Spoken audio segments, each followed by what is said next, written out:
Hello everyone, I hope all of you are doing so well. So in today's session before starting today's class, I would like to know whether you have been practicing or not. Whatever was taught to you in the previous classes, जिस class में हमने पढ़ा था introduction to parts of speech, I hope आप लोगों ने उसको practice किया है एंड आई होप उसको आपने अच्छे से वीडियो को देख के हर पार्ट ऑफ स्पीच के इंट्रोडक्शन को प्रॉपरली कवर अप कर लिया है, ताकि आज का जो हमारा सेशन रहने वाला है that is of confusing words. पहले आपको बताऊंगा मैं कंफ्यूजिंग वर्ड्स के किस तरह से क्वेश्चंस आने वाले आपके एग्जाम में, क्या इंपॉर्टेंस है इनकी कॉम्पिटिटिव एग्जाम्स में, या फिर क्या इंपॉर्टेंस है इंग्लिश लैंग्वेज के अंदर। So before starting that I would tell you कि आप प्रीवियस वीडियो जरूर देखिए जिसमें हमने introduction to parts of speech किया था, ठीक है। So let us start with today's session. Confusing words. So why some of the words in English always confuse us or sometimes confuse us? इनका देखो क्या होता है कि कुछ होमोफोन्स होते हैं, जिसका मतलब है कि प्रोनाउंसिएशन जो वर्ड्स की है प्रोनाउंसिएशन सेम होती है कुछ वर्ड्स की, उनके स्पेलिंग में फ़र्क हो सकता है या फिर उनके मीनिंग में फ़र्क हो सकता है, साथ ही साथ उनका डिफरेंट पार्ट ऑफ स्पीच हो सकता है। मैं स्टार्ट करता हूँ पहले वर्ड्स के साथ, उससे पहले मैं आपको बता दूँ कई बार आपके जो एग्ज़ाम्स होते हैं, देखिए जितने भी आप एग्ज़ाम्स देने वाले हैं, चाहे वो आपका ईटीटी का एग्ज़ाम है, चाहे बैंक का एग्ज़ाम है, चाहे एसएससी है, चाहे पीपीएससी के अंडर जितनी भी पोस्ट आई हैं उसका एग्ज़ाम है प्रिंसिपल का, आपके किसी भी एग्ज़ाम में आपको फिल इन द ब्लैंक्स आ सकते हैं। आप फिल इन द ब्लैंक्स जब आएंगे तो मे बी वहाँ पे दो वर्ड्स ऐसे हों जो आपको सेम से दिख रहे हो, आपको काफ़ी सिमिलर दिख रहे हो, तो वहाँ पे आपको दो में से एक वर्ड को चूज़ करना होगा। अब चूज़ आप तभी कर पाएंगे जब आपको परफेक्टली दोनों वर्ड्स का डेप्थ के अंदर मीनिंग क्लियर है, ठीक है। तो स्टार्ट करते हैं पहले दो वर्ड्स के साथ। So the first two words are opposite and apposite. तो इस वर्ड में देखिए आप स्टार्टिंग में वर्ड लेटर जो है ओ है, इसमें स्टार्टिंग में लेटर क्या है, ए है। इसको हम ऑपोजिट प्रोनाउंस करते हैं, इसको हम प्रोनाउंस करते हैं अपोजिट। पहले आप बताइए ऑपोजिट का मीनिंग क्या हो सकता है। ऑपोजिट बड़ा ही कॉमनली यूज होने वाला वर्ड है जिसको आपने काफी दफा यूज किया होगा, काफी बार आपने उसको पढ़ा है। सो पार्ट्स ऑफ स्पीच आपको याद है। सबसे पहले आपको बताता हूं कि ऑपोजिट वर्ड किस किस पार्ट ऑफ स्पीच के अंदर आता है। तो पहला है प्रेपोजिशन। अब प्रेपोजिशन हमने पढ़ा था कि प्रेपोजिशन किसी भी नाउन प्रोनाउन की पोजीशन बताती है, उसका रिलेशन बताती है दूसरे नाउन या प्रोनाउन के साथ। तो ऑपोजिट का जब एज अ प्रेपोजिशन आप मीनिंग की बात करें, इसका मीनिंग होता है इन फ्रंट ऑफ, मतलब के सामने। जैसे मैं कहता हूं कि जी मैं किसी को अपने घर का एड्रेस बता रहा हूं, किसी को अपने ऑफिस का एड्रेस बता रहा हूं, मैं कहता हूं ये बंसल स्वीट्स के सामने है या फिर मैकडोनल्ड्स के सामने, मतलब ऑपोजिट है, ठीक है। तो पहला ऑपोजिट का मीनिंग एज अ प्रेपोजिशन क्या है, इन फ्रंट ऑफ। अब कई बार हम कहते हैं कि ऑपोजिट पार्टीज कुछ इस तरह से एक्ट करती हैं कि जिससे जो पार्टी जो चल रही है, रन हो रही है, जो गवर्नमेंट जिसकी चल रही है, उसको नीचा दिखाने के लिए, ठीक है। तो वहां पे अगर हम बात करते हैं ऑपोजिट की, तो उसका मतलब क्या होता है, उसका उल्टा, मतलब कॉन्ट्रेरी। तो ऑपोजिट एक एडजेक्टिव भी होता है। तो जब ऑपोजिट एक एडजेक्टिव की तरह काम करता है, इसका मतलब होता है कॉन्ट्रेरी। कॉन्ट्रेरी आप कह सकते हैं या फिर इसको आप एंटोनिम कह सकते हैं। कई बार आपके एग्जाम में लिखा आता है कि इस वर्ड का सिनोनिम फाइंड आउट कीजिए, इस वर्ड का एंटोनिम फाइंड आउट कीजिए। आप कई बार लिखा होता है इस वर्ड का आप ऑपोजिट वर्ड फाइंड कीजिए या फिर इसका सिमिलर वर्ड फाइंड कीजिए। तो ऑपोजिट का मतलब क्या होता है, एंटोनिम, मतलब उसका कॉन्ट्रेरी, मतलब उसका उल्टा वर्ड, ठीक है। तो ऑपोजिट वर्ड के दो मीनिंग है। ऑपोजिट वर्ड का प्रेपोजिशन के अंदर मीनिंग है इन फ्रंट ऑफ, और ऑपोजिट का एडजेक्टिव के अंदर मीनिंग है कॉन्ट्रेरी। आपको आई होप ये वर्ड क्लियर हो चुका है, ठीक है। अभी हम डिस्कस कर लेते हैं कि वर्ड अपोजिट का मीनिंग क्या है।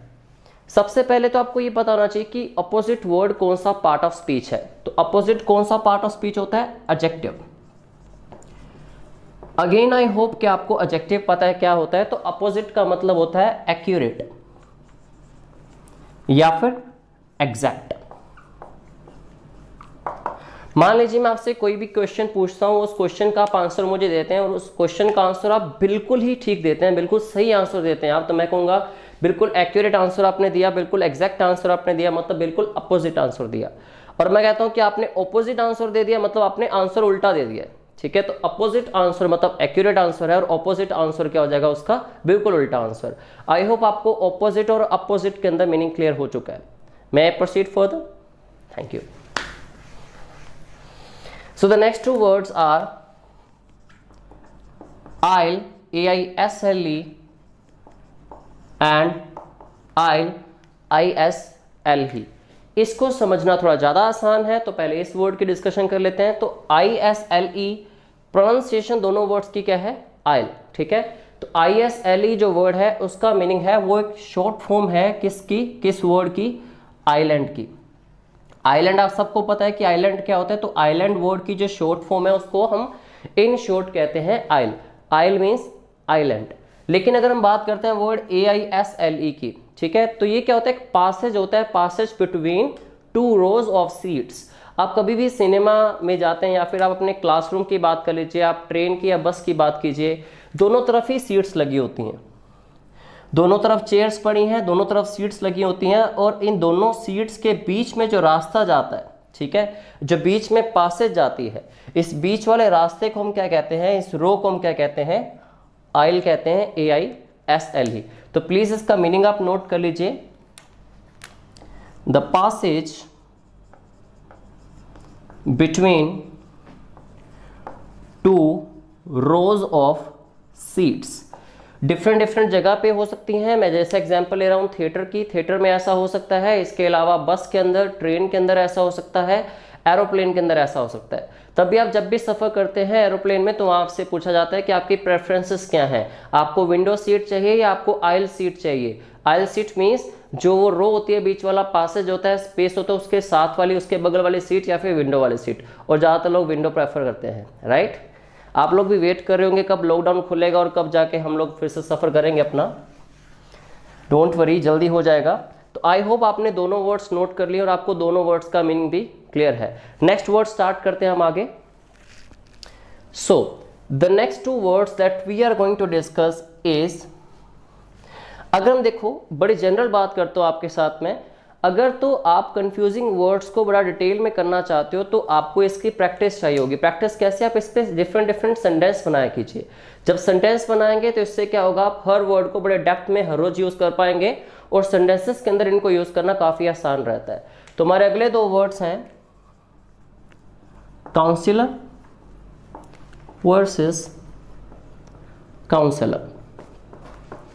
अब देखा जाए तो प्रोनाउंसिएशन दोनों वर्ड्स की सेम सी है, काउंसिलर, काउंसिलर, लेकिन स्पेलिंग में थोड़ा सा फर्क है. आप देख पा रहे हैं इसकी दो लेटर्स बीच में C और I हैं, इसकी दो लेटर्स बीच में S और E हैं. बाकी देखा जाए तो सारा का सारा वर्ड सेम दिख रहा है आपको सिवाय इन दो लेटर्स के. ठीक है जी, लेकिन मीनिंग में काफ़ी फर्क है. तो आप बताइए काउंसिलर का मीनिंग क्या हो सकता है? कभी आपने वर्ड यूज़ किया ये वाला काउंसिलर? तो काउंसिलर का मतलब, काउंसिल वर्ड आपने सुना होगा, काउंसिल का जो एक मेंबर होता है उसको काउंसिलर कहा जाता है, अ मेंबर ऑफ काउंसिल.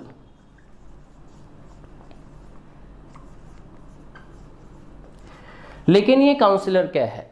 अब अगर आप एजुकेशन की बात करें, जैसा कि मैं आपकी क्लास ले रहा हूँ आज, एजुकेशन की बात करें, आप कहीं पे भी जाते हो तो वहाँ पे आपको किसी इंस्टीट्यूशन के अंदर या आप ऑनलाइन किसी को कॉल करते हो या ऑनलाइन किसी से इंक्वायर करते हो, वो क्या करते हैं लोग? आपको काउंसिल करते हैं.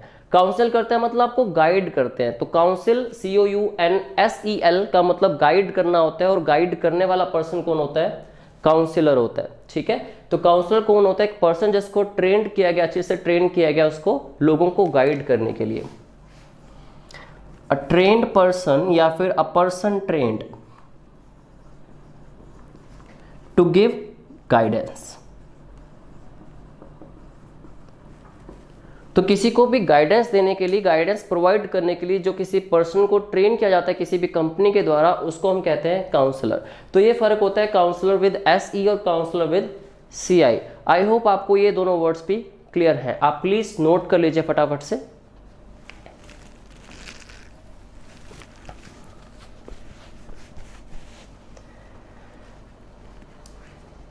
क्लियर है आपको? कोई भी आपका डाउट हो आप कमेंट बॉक्स में अपना डाउट पूछ सकते हो. So let us proceed further and discuss the next two words. The next two words we have is aid and aid. तो प्रोनाउंसिएशन इन दोनों वर्ड्स की भी सेम है, AIDE. फर्क किसका है? एक लेटर का फर्क है कि इसके पीछे E है लेटर, इसके पीछे E नहीं है. आपने ये वर्ड काफी दफा सुना होगा, फर्स्ट एड है।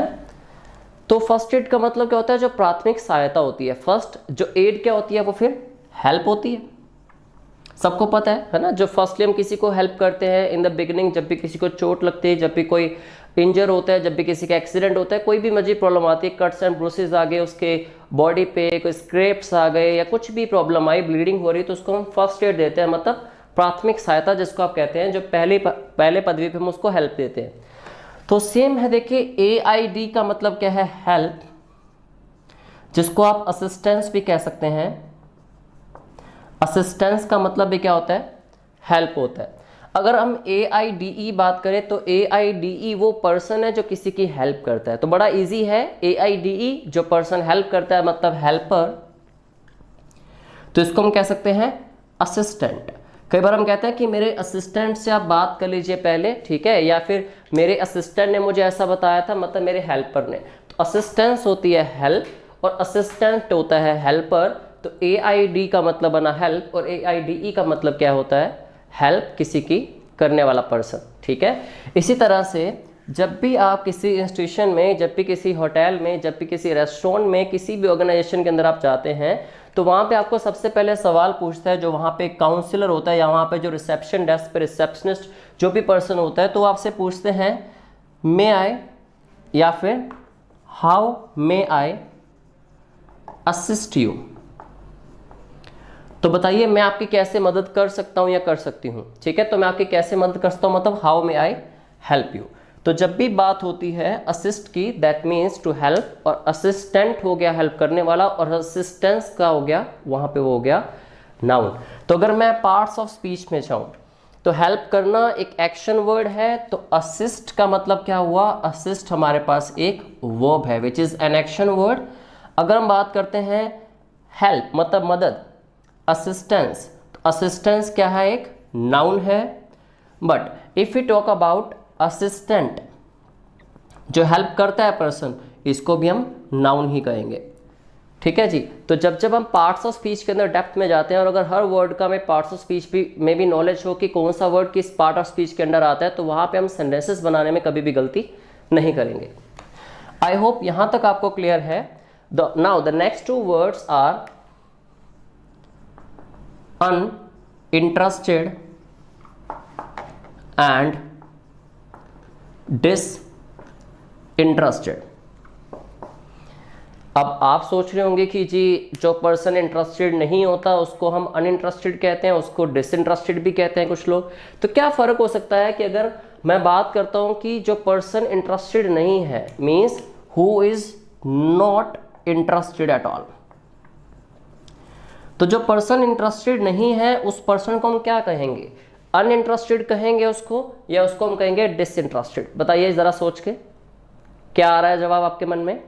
डिसइंटरेस्टेड। क्योंकि ऐसा होता है कि अगर वर्ड है इंग्लिश का, उसके आगे हम UN लगाते हैं तब भी वो वर्ड नेगेटिव हो जाता है, ठीक है, उसका एंटोनिम बन जाता है। जब हम किसी वर्ड के साथ DIS लगाते हैं तब भी उसका मतलब नेगेटिव हो जाता है, वो वर्ड उसका एंटोनिम बन जाता है, ठीक है। आप IN लगाते हैं, जैसे एबिलिटी के आगे आपने IN लगाया, इनएबिलिटी, या फिर आपने इनअटेंशनली कहा, या फिर आपने कहा अगर अनडेलिबरेटली, तो वहां पे डेलिबरेटली का बन गया अनडेलिबरेटली, ठीक है। इंटेंशनली का बन गया अनइंटेंशनली। इस तरह से एडवर्टेंटली का इनएडवर्टेंटली बनता है। मैं आपको ये वाले वर्ड्स भी बताऊंगा अभी, लेकिन उससे पहले आप बताइए कि नॉट इंटरेस्टेड के लिए आप कौन सा वर्ड चूज करेंगे यहां से? अनइंटरेस्टेड या डिसइंटरेस्टेड? Uninterested, disinterested, confused? चलो, जब जब हम दो चीजों में कंफ्यूज होते हैं, आपको इसके लिए भी आगे मैं वर्ड्स बताता हूं, साथ में थोड़ी सी वो कैप कवर करवाऊंगा आपको मैं। लेकिन इससे पहले ये देख लीजिए कि जो पर्सन इंटरेस्टेड नहीं होता उसको हम कहते हैं रिलक्टेंट। उसको आप लोग रिलक्टेंट कह सकते हैं, RELUCTANT। और नॉट इंटरेस्टेड या रिलक्टेंट को हम कहते हैं अनइंटरेस्टेड। मतलब इन दोनों वर्ड्स का मतलब है अनइंटरेस्टेड। तो अगर रिलक्टेंट और नॉट इंटरेस्टेड को हम लोग अनइंटरेस्टेड कह रहे हैं, तो फिर डिसइंटरेस्टेड का मीनिंग क्या हुआ? ये तो सवाल आएगा आपके मन में, है ना, कि फिर डिसइंटरेस्टेड का मतलब क्या है? तो डिसइंटरेस्टेड पर्सन वो होता है जो कभी भी किसी के साथ पार्शियलिटी नहीं करता, ठीक है। वो पर्सन होता है कंप्लीटली इम्पार्शियल। जैसे आप किसी अच्छे टीचर की एग्जांपल ले सकते हो, आप जुडिशियल मैजिस्ट्रेट की, जज की एग्जांपल ले सकते हो, आप मदर फादर की अपने चिल्ड्रन के जो प्रति होती है फीलिंग्स, उसकी आप एग्जांपल ले सकते हो। तो जब भी बात करेंगे डिसइंटरेस्टेड की, उसका मतलब है इम्पार्शियल। इम्पार्शियल कौन होता है जी? जो पर्सन किसी से पार्शियलिटी ना करे। तो अनइंटरेस्टेड का मीनिंग हुआ नॉट इंटरेस्टेड, और डिसइंटरेस्टेड का मीनिंग हुआ इम्पार्शियल। अगर ये वर्ड आपको क्लैरिटी से नहीं दिख रहा है तो मैं दोबारा लिख देता हूं, रिलक्टेंट, RELUCTANT। तो रिलक्टेंट का मतलब होता है जी अनइंटरेस्टेड, जो पर्सन इंटरेस्टेड ना हो। अभी जैसा कि मैंने आपको 2 मिनट पहले ही कहा था कि आपको मैं 2-3 वर्ड्स करवाऊंगा, और 2-3 वर्ड्स क्या हैं कि अभी आप लोग 2 वर्ड्स के अंदर कंफ्यूज हो गए थे, ठीक है। जब जब लाइफ में आप 2 चीजों के बीच में कंफ्यूज हो जाओ तो आपके पास 2 वर्ड्स हैं। पहला वर्ड है एम्बिग्यूअस, और दूसरा है एम्बिवेलेंट। AMBIGUOUS ambiguous, AMBIVALENT एम्बिवेलेंट। देखिए इन वर्ड्स को याद करने का बड़ा आसान तरीका है। जब जब अभी मैंने कहा कि आप 2 चीजों में कंफ्यूज हुए, आप 2 वर्ड्स में कंफ्यूज हुए, तो जो पहला एक वर्ड है इसमें जो प्रीफिक्स है, प्रीफिक्स होता है जो किसी भी वर्ड के आगे जो एक कुछ 2, 3, 4 लेटर्स का एक वर्ड फिक्स किया जाता है जिसका मतलब हमेशा सेम रहता है। तो Aamby always stands for 2। Aamby का मतलब हमेशा ही 2 होता है, ठीक है। हमेशा ही 2 चीजों की बात कर रहा होता है जब भी वर्ड एम्बी आता है। इसको प्रूव करने के लिए मैं 2 एग्जांपल्स लेता हूं। आई होप आपने 2 वर्ड्स नोट कर लिए। इन दोनों वर्ड्स का मीनिंग मैं लिख देता हूं, कंफ्यूज्ड बिटवीन 2। तो जब 2 के बीच में आप 2 डिसीजंस हो सकते हैं लाइफ के आपके, 2 वर्ड्स में आप कंफ्यूज हो गए, या फिर 2 ओपिनियंस में आप, 2 इन्फ्लुएंसेस में आप कंफ्यूज हो गए, तो वहां पे एम्बिग्यूअस या एम्बिवेलेंट हैं आप, ठीक है। और ये दोनों ही कौन से पार्ट ऑफ स्पीच में आते हैं? दोनों होते हैं एडजेक्टिव्स, ठीक है। एडजेक्टिव्स क्या होते हैं? जो किसी भी पर्सन प्लेस की क्वालिटी को डिफाइन करते हैं। मैं एग्जांपल ले रहा था कि कैसे एम्बी वर्ड AMBI हमेशा ही 2 मतलब 2 चीजों की बात करता है, उसको ही कैरी करता है। आप लोगों ने 3 इडियट्स मूवी देखी होगी, उसमें वीर शास्त्र बुद्धे वायरस जिसका नाम रखा गया था, ठीक है, जिसको वहाँ के स्टूडेंट्स वायरस बुलाते थे। हमेशा ही ऐसा करते हैं, मेरा भी नाम आपने कोई रख लिया अब तक, है ना। तो उसमें क्या होता है कि अगर वायरस बुलाते तो वो पर्सन क्या करता था, वो दोनों हाथों से लिखता था। आपने देखा होगा वो दोनों हाथों से एक ही टाइम पे लिख पा रहा था, क्लियर। तो एक ऐसा पर्सन, 2 हाथ मतलब बोथ ऑफ द हैंड्स की बात हुई, ठीक है। तो एक ऐसा पर्सन दुनिया में जो दोनों हाथों से इक्वली वेल काम कर सकता है, उस पर्सन को हम क्या कहते हैं? एम्बीडेक्स्ट्रस। आप वर्ड नोट कीजिए प्लीज, एम्बीडेक्स्ट्रस। तो स्टार्टिंग में क्या आ रहा है? AMBI एम्बी आ रहा है ना, DEXTROUS, 1 who can use both his right and left hand equally well। तो एक ही तरह से जो अपना राइट और लेफ्ट हैंड दोनों को बड़े अच्छे से यूज कर ले पर्सन, उसको हम कहते हैं एम्बीडेक्स्ट्रस, ठीक है जी। आई होप आपने ये वर्ड नोट कर लिया, आपको समझ आ गया। एम्बीडेक्स्ट्रस जो पर्सन 2 हाथों को एक साथ यूज कर सकता है। एम्बिग्यूअस या एम्बिवेलेंट का मतलब क्या है? जब आप 2 चीजों में कंफ्यूज हो जाते हो। और प्रूव करने के लिए एक और वर्ड करते हैं, दैट इज एम्बिवर्ट। अब कुछ लोग आप में से ऐसे होंगे जो बड़े इंट्रोवर्ट हैं, ठीक है। कुछ लोग आप में से ऐसे होंगे जो मेरी तरह एक्सट्रोवर्ट होंगे, क्लियर। अब पहले हम बात कर लेते हैं कि इंट्रोवर्ट क्या होता है और एक्सट्रोवर्ट क्या होता है। INTROVERT, EXTROVERT। तो इंट्रोवर्ट वो पर्सन होता है जो अपने आप में ही रहता है, किसी से बात करना, घुलना मिलना, घूमना फिरना ये उसको बिल्कुल पसंद नहीं होता, ठीक है। तो ये रिजर्व्ड काइंड ऑफ पर्सन होता है, या फिर ये बड़ा ही शाई होता है, या फिर ये अनसोशेबल सा इंसान है जो ज्यादा सोशलाइज करता ही नहीं है, ठीक है। तो इंट्रोवर्ट पर्सन, इंट्रोवर्ट पर्सनैलिटी के पर्सन कौन होते हैं? जो रिजर्व्ड नेचर के होते हैं, शाई होते हैं, या फिर अनसोशेबल या अनफ्रेंडली होते हैं, ठीक है। रेक्ल्यूस भी आप कह सकते हो। एक्सट्रोवर्ट क्या है? जो पर्सन बड़े ज्यादा सोशेबल है, ठीक है, या फिर वो सबके साथ घुल मिल के रहता है, सबके साथ वो क्या है? फ्रेंडली है। इसके लिए आप वर्ड यूज कर सकते हो ग्रीगेरियस, GREGARIOUS, ग्रीगेरियस। तो ये सारे वर्ड्स आप किसके लिए यूज़ करते हैं? जो पर्सन सबके साथ घुल मिल के बात करता है, सोशलाइज करता है, सबके साथ फ्रेंडली बिहेव करता है। इंट्रोवर्ट कौन है? जो शाई पर्सन है, रिजर्व्ड नेचर का पर्सन है, उसको हम कहते हैं इंट्रोवर्ट। अब एम्बीवर्ट क्या हुआ? एम्बी का मतलब तो 2 है, ठीक है। अब कुछ लोग ऐसे भी होंगे कि सारा दिन घर बैठे रहेंगे, शाई नेचर में अपनी पढ़ाई करते रहेंगे, कुछ ना कुछ सीखते रहेंगे, वो काफ़ी अच्छे होते हैं। वो लोग शाम को फैमिली मेम्बर्स आए, शाम को फ्रेंड्स आए, उनके साथ घूमने भी निकल गए, ठीक है। शाई नेचर के भी हैं, अपना रिजर्व भी रहते हैं और टाइम आने पे सोशलाइज भी करते हैं और घूमते फिरते भी हैं, ठीक है। तो दोनों क्वालिटीज उसके अंदर आ गई। एम्बीवर्ट मतलब इंट्रोवर्ट प्लस एक्सट्रोवर्ट। तो पर्सन इंट्रोवर्ट भी है कई बार और कई बार वो एक्सट्रोवर्ट भी है, तो उसको हमने कह दिया एम्बीवर्ट। आई होप आपको एम्बीवर्ट, एम्बीडेक्स्ट्रस, एम्बीवेलेंट, एम्बिग्यूअस ये चारों वर्ड्स क्लियर हो चुके हैं, ठीक है। उससे पहले हमने वर्ड किया अनइंटरेस्टेड और डिसइंटरेस्टेड में फर्क। आई होप आपको वो वर्ड्स का मीनिंग भी क्लियर है, ठीक है। आगे बढ़ सकते हैं, तब तक आप प्लीज नोट कर लीजिए। You have a break of 5 seconds here.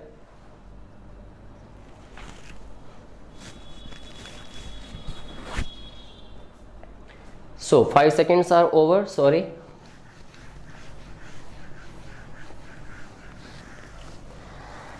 I hope आपको समझ आ रहा है कि कंफ्यूजिंग वर्ड्स किस तरह से हैं, किस तरह से 2 वर्ड्स में से एक वर्ड आपको चूज करना होता है और किस तरह 2 वर्ड्स आपके लिए थोड़ी सी परेशानी खड़ी कर सकते हैं, ठीक है। सो नेक्स्ट 2 वर्ड्स करते हैं, clear. Now the next 2 words, अब देखो जो भी वर्ड हम करेंगे मैं बीच में थोड़ा बेसिक वर्ड्स ऐड करने की ट्राई करता हूं। तो वर्ड है हियर और लिसन। तो बताइए हियर और लिसन का मतलब क्या होता है? देखिए अगर हम बात करते हैं हिंदी में तो दोनों की ही हिंदी सेम होती है, सुनना, ठीक है। हिंदी में एक ही वर्ड है सुनना, लेकिन इंग्लिश में 2 वर्ड्स हैं हियर और लिसन। जैसा कि मैंने पिछली क्लास में आपको बताया था, फर्क किसमें? वॉइस और साउंड में। अब वही है कि हिंदी में उसके लिए एक ही वर्ड है हमारे पास, आवाज, ठीक है। हिंदी में वर्ड आवाज है, लेकिन इंग्लिश में वॉइस और साउंड 2 डिफरेंट वर्ड्स थे, ठीक है। तो वॉइस और साउंड 2 वर्ड्स हैं, हियर और लिसन 2 वर्ड्स हैं।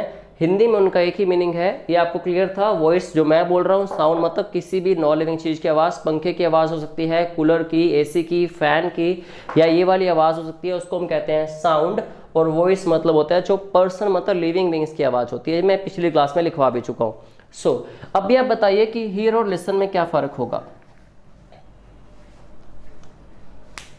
अच्छा देखिए, आप अपना टाइम निकाल के, अपना प्रीशियस टाइम निकाल के ऑनलाइन वीडियोस को देख रहे हैं, अभी आप मेरी वीडियो शायद देख रहे हैं, तो इसमें क्या हो रहा है कि आप मुझे सुन रहे हो, सुनोगे तभी आपको कुछ समझ आएगा, अदरवाइज नहीं आएगा। तो आप अपनी पूरी प्लानिंग के साथ, पूरे डिसीजन के साथ, पूरी अपनी इंटेंशंस के साथ मुझे सुन रहे हैं, तो आप पूरे ध्यान से मुझे सुन रहे हैं। जब किसी को अपनी मर्जी से, अपने ध्यान से हम लोग सुनते हैं, मतलब इंटेंशनली सुनते हैं उसको, तो उसके लिए वर्ड यूज करते हैं हम लिसन। तो मैं कहूँगा all of you are listening to me now. अगर ये लाइव सेशन होता है और आप मुझसे डाउट पूछ रहे होते और मैं आपका डाउट अगर सुन रहा हूँ, दैट मीन्स मैं आपको इंटेंशनली सुन रहा हूँ, ठीक है। तो मैं क्या यूज करूंगा? Yes I am listening to you, clear. तो लिसन होता है जब आप किसी को इंटेंशनली सुनते हो, अपनी मर्जी से सुनते हो आप। हियर क्या होता है कि आप किसी चीज को सुनना नहीं चाहते, बट आपके कान उसको इग्नोर नहीं कर पा रहे, वो आवाज जो आपके कानों में जाए जा रही है। वही बात है कि अगर मान लो इस टाइम हम पढ़ रहे हैं, इस टाइम तो आप मुझे सुनने की कोशिश कर रहे हो, लेकिन ऐसा हो सकता है कि आपके पीछे, आपके कमरे के बाहर, या आपके कमरे में, या फिर आपके घर की लॉबी में, या फिर आपके कमरे का फैन जो है वो आवाज़ कर रहा है, आपके कमरे का फैन आवाज़ कर रहा है, आपके लॉबी में पड़ा हुआ, या फिर आपके कमरे में पड़ा हुआ कूलर, या आपके घर में जो एसी चल रहे हैं उनकी आवाज़ आ रही है आपको। क्या उस आवाज़ को आप सुनना चाहते हैं? क्या आपको कुछ सिखाएगी क्या वो चीज़? नहीं, तो आप नहीं सुनना चाहेंगे उसको। जो वो आवाज़ है वो आप अनइंटेंशनली सुन रहे हो, ठीक है। तो उसको क्या कर रहे हो आप? You are hearing that voice, you are hearing that sound, sorry.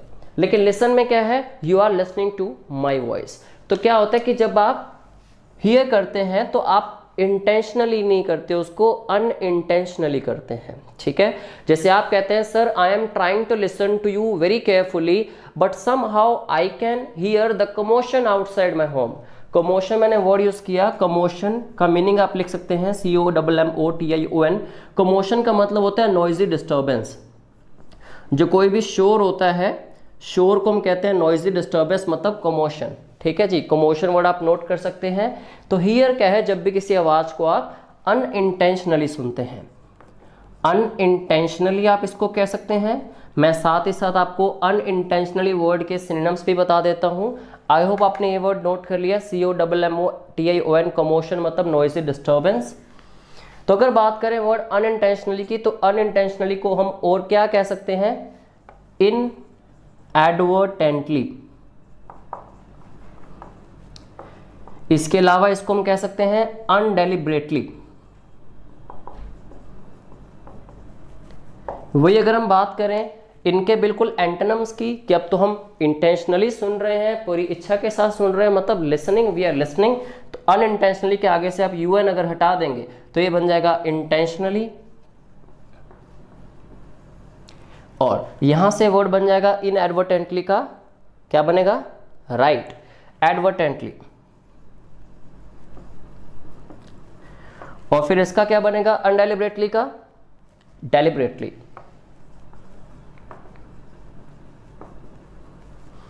I hope आपको समझ आया कि जब भी आप किसी आवाज को इंटेंशनली सुनते हैं तो यू आर लिसनिंग, अगर आप उसको अनइंटेंशनली सुन रहे हो, अपनी बिना इच्छा के, वो आपको सिर्फ सुनाई दे रही है, आपके कान उसको इग्नोर नहीं कर पा रहे, that is to hear something. यहां तक क्लियर है आपको? आगे बढ़ सकते हैं। नोट कर लिया आपने सारे वर्ड्स? आई होप आपने नोट कर लिए हैं। चलिए नेक्स्ट वर्ड्स करते हैं। Now the next 3 words are site, sight, cite. ठीक है जी। पहला साइट, देखिए तीनों वर्ड्स की प्रोनाउंसिएशन बिल्कुल सेम है। पहला वर्ड है CITE साइट, दूसरा वर्ड है SITE साइट, तीसरा वर्ड है SIGHT साइट। तीनों की प्रोनाउंसिएशन सेम है। तीनों का part of speech, part of जो स्पीच है वो अलग हो सकता है, तीनों का मीनिंग डिफरेंट हो सकता है। तो जो सबसे पहला वर्ड है CITE, ये एक वर्ब होती है। आप साथ साथ नोट जरूर करना कि कौन सा पार्ट ऑफ स्पीच होता है।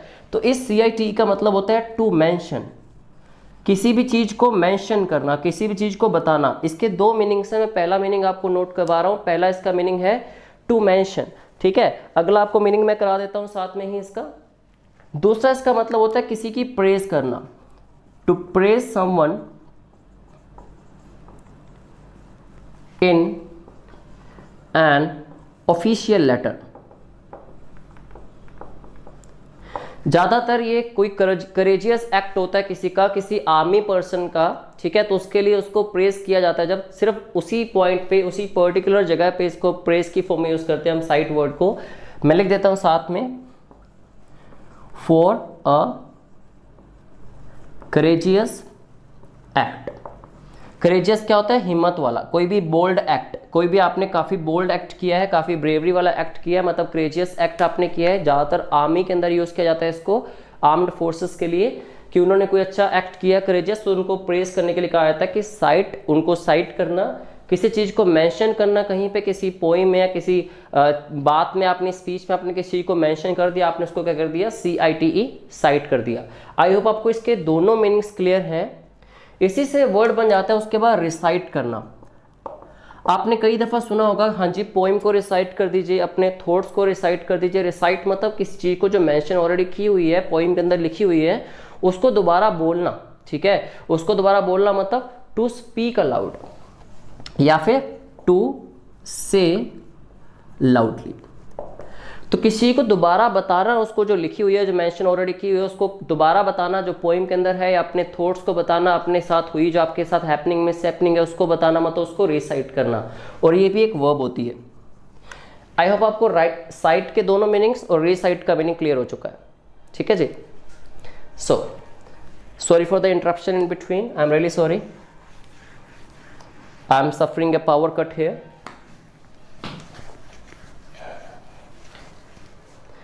So the next one is SITE। तो SITE जो साइट है उसका मीनिंग क्या होगा? ऑल्दो आपने वर्ड काफी दफा यूज किया और आप लोगों को मीनिंग भी इसका क्लियर होगा। साइट का मतलब होता है एक ग्राउंड, एक ग्राउंड के ऊपर जो स्पेस होता है, a space on a ground where some building is constructed. तो एक ऐसी खाली जगह ठीक है, जिस पे बाद में कोई भी बिल्डिंग कंस्ट्रक्ट की जाती है। मान लो आप कहीं से भी गुजरते हो, खाली प्लॉट पड़ा हुआ है, ठीक है, उस पे लिखा होता है साइट फॉर दिस, ठीक है, साइट फॉर रहमत होम्स, की रहमत होम्स के लिए साइट फिक्स हो चुकी है, प्लान हो चुकी है, कि इस छोटे टाउन के लिए, स्मॉल के लिए, कॉलोनी के लिए, सोसाइटी के लिए एक पर्टिकुलर साइट फिक्स कर दी गई है, ठीक है, कॉन्ट्रैक्टर्स के द्वारा। तो वहां पे बिल्डिंग कंस्ट्रक्ट होगी, जहां पे बिल्डिंग्स बनती हैं, उस खाली जगह को हम कहते हैं SITE साइट। आई होप आपको ये भी समझ आ गया SITE क्या है, CITE भी आपको समझ आ चुका है।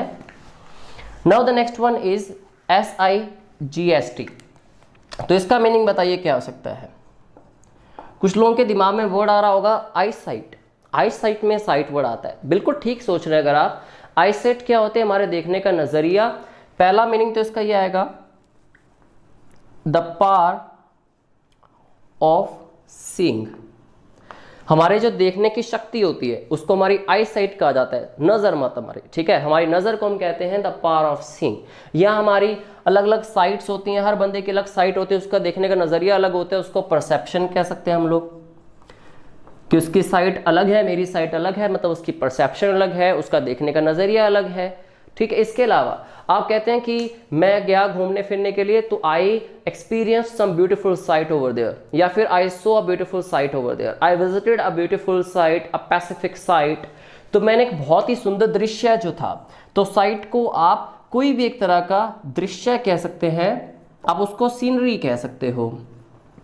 क्या वहां गए थे, आपने बहुत ही सुंदर साइट देखी। मैं कहता हूँ आप अगर यहाँ घूमने फिरने आएंगे, हिमाचल प्रदेश में, यहाँ पंजाब में घूमने आएंगे, राजस्थान में, तो यहाँ देखने के लिए डिफरेंट डिफरेंट बड़ी अच्छी बड़ी सुंदर सी साइट्स हैं, जो आपको मैं दिखाऊंगा, आपको विजिट करवाऊंगा, ठीक है। तो यहाँ पे क्या होता है कि क्योंकि मुझे भी ट्रैवलिंग का काफ़ी शौक है, और आप में से भी काफ़ी लोग निकल आएंगे जिनको ट्रैवलिंग का शौक होगा। सो साइट की अगर बात करें, कोई भी दृश्य, कोई भी सीनरी, या फिर आपके देखने का नजरिया, परसेप्शन आपकी, या फिर आपकी जो पावर है जिसकी आप उससे देख सकते हैं, that is called your I site.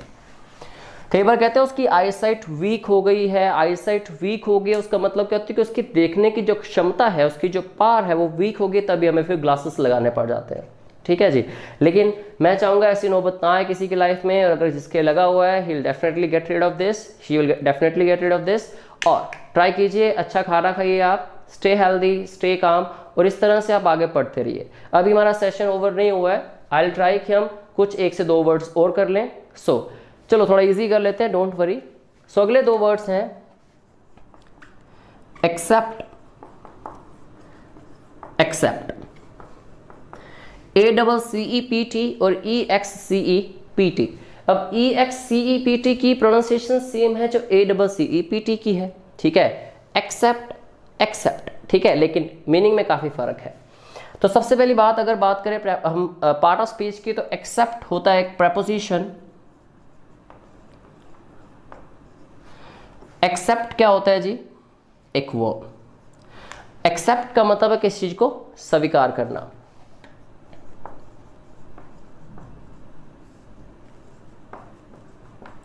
मतलब किसी चीज को मान लेना। फॉर एग्जाम्पल मैं कहता हूं कि मैं आप लोगों की ऑफर जल्दी एक्सेप्ट नहीं कर सकता, या फिर मैंने उसकी ऑफर एक्सेप्ट कर ली, मतलब मैंने मान ली, ठीक है। और आपको ये भी मैंने बताया था कि वर्ब की 5 फॉर्म्स होती है। अगर हम इसकी वर्ब की 5 डिफरेंट फॉर्म्स की बात करें, तो अगर पहली फॉर्म है एक्सेप्ट, दूसरी हो जाएगी एक्सेप्टेड, तीसरी हो जाएगी एक्सेप्टेड, और आगे आपको पता है फोर्थ क्या होगी, जहां आप एक्सेप्ट के साथ ING ऐड कर देंगे, accepting. I am not accepting it very soon, और I am not accepting it very easily, मैं इसको जल्दी स्वीकार नहीं कर रहा। और पांचवी हो जाएगी जहां आप S और ES ऐड करते हैं, एक्सेप्ट्स, ठीक है जी। तो ये होगी वर्ब एक्सेप्ट, और ये वर्ड हमारे पास बचा जो प्रेपोजिशन है एक्सेप्ट। तो इसकी डिस्कशन कर लेते हैं अभी। सो इसका मतलब होता है उसको छोड़कर, एक्सक्लूडिंग दैट, ठीक है, जिसको हम लोग बिसाइड्स भी कहते हैं, जिसको हिंदी में आप कहेंगे के अलावा।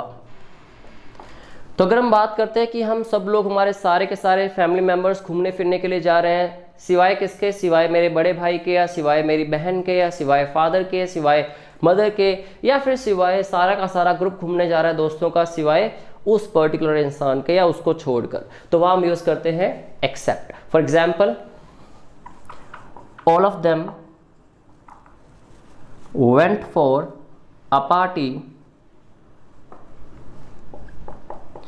Accept me. तो मेरे अलावा या मुझे छोड़ के सब लोग पार्टी पे गए। और आई होप आपको जो मैंने एग्जाम्पल यहाँ पे ली है उसमें वर्ड मैंने एक्सेप्ट यूज़ किया है, आई होप आपको इससे ज़्यादा क्लैरिटी आ रही होगी। तो प्लीज़ मुझे कॉमेंट बॉक्स में बताइएगा अगर आपको चाहिए कि मैं हर वर्ड के साथ में आपको एग्जाम्पल दूं जिससे आपको वर्ड की क्लैरिटी और मिल जाए, तो प्लीज़ कमेंट बॉक्स में आप बताइएगा, ठीक है। उसके बाद में आपको जो भी वर्ड्स नेक्स्ट सेशन में कंफ्यूजिंग वर्ड का सेशन होगा उसमें पढ़ाऊंगा आपको जो वर्ड्स, उसमें मैं आपको हर वर्ड के साथ एक एग्जाम्पल जोड़ दूंगा, ठीक है। आप प्लीज़ फटाफट से ये नोट कर लीजिए।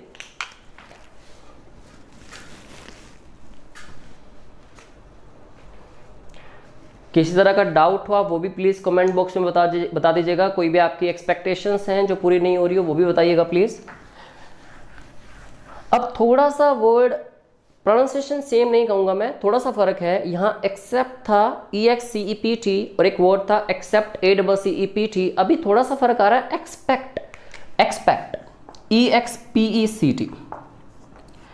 तो ये क्या होता है, ये थोड़ा सा प्रोनाउंसिएशन अलग हुई, एक्सपेक्ट हुआ एक्सेप्ट नहीं है, तो इसको भी हम कहते हैं verb. Second form expected, third form expected, fourth form expecting और फिफ्थ फॉर्म एक्सपेक्ट्स, ठीक है जी। तो इसका मतलब होता है किसी से उम्मीद करना, टू होप, किसी से किसी भी चीज की उम्मीद करना जो आपको आज के टाइम पे नहीं करनी चाहिए। पर मैं ऐसा नहीं कह रहा कि मुझसे मत कीजिए, ठीक है। जहाँ पढ़ाई की बात है वहाँ आप जो उम्मीद करेंगे आपको मिलेगा। आप ज्ञानम से जो एक्सपेक्ट करेंगे आपको मिलेगा, आप किसी भी इंस्टीट्यूशन से जो एक्सपेक्ट करेंगे आपको मिलेगा, आप किसी भी पर्सन से प्रोफेशनली एक्सपेक्ट कर सकते हैं, मुझसे खासकर। I am ready for that.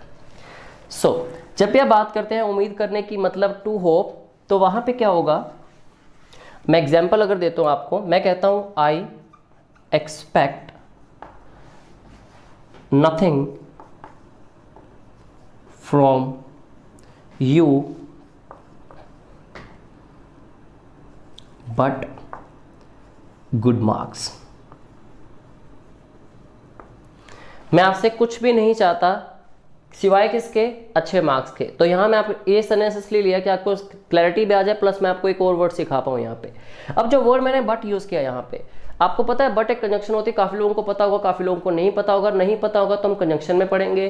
तो बट के बाद एक नया सेंटेंस आ जाता है, ठीक है। पहले एक सेंटेंस है फॉर एग्जाम्पल कि वो अपनी तरफ से बहुत अच्छा पढ़ाता है बट उसकी किसी को समझ नहीं आती, ठीक है। अपनी तरफ से बहुत एफर्ट्स डालता है बट उसकी किसी को समझ नहीं आती। तो एक नया सेंटेंस बनता है जो बट के बाद, बट के पहले सेंटेंस पॉजिटिव होता है तो बट के बाद नेगेटिव हो जाता है।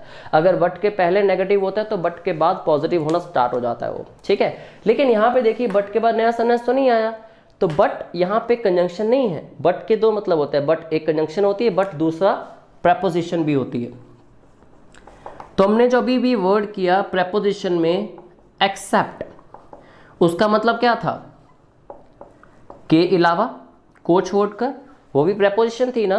तो बट भी यहाँ पे प्रेपोजिशन का ही काम कर रही है। और मैंने आपको कहा था प्रेपोजिशन क्या होती है, जो नाउन के पहले आती है। गुड मार्क्स के पहले आ रहा है बट, ठीक है। नया सेंटेंस तो नहीं आया, प्रूव होगा कि प्रेपोजिशन है। अगर ये प्रेपोजिशन है तो बट का मीनिंग भी यहाँ पे क्या है, एक्सेप्ट है, मतलब के अलावा।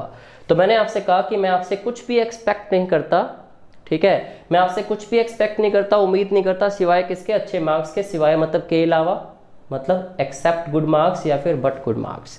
आई होप आपको बट के दोनों मीनिंग क्लियर हैं और आपको सेंटेंस क्लियर हो गया। आपको एक्सेप्ट और एक्सपेक्ट में फ़र्क क्लियर हो गया। नेक्स्ट सेशन भी आपका इसी तरह से वो कैप प्लस कंफ्यूजिंग वर्ड्स का रहेगा। आई होप आपको ये सारे वर्ड्स समझ आए। इनको आप प्लीज़ इनकी रिविजन करते रहिए ताकि आपको वर्ड्स याद रहें। और नेक्स्ट क्लास में जब भी आएंगे तो पढ़ के ये और क्लैरिटी आएगी आपको वर्ड्स की। तब तक के लिए खुदा हाफिज़, अपना ख्याल रखिए, खुश रहिए। Thank you so much.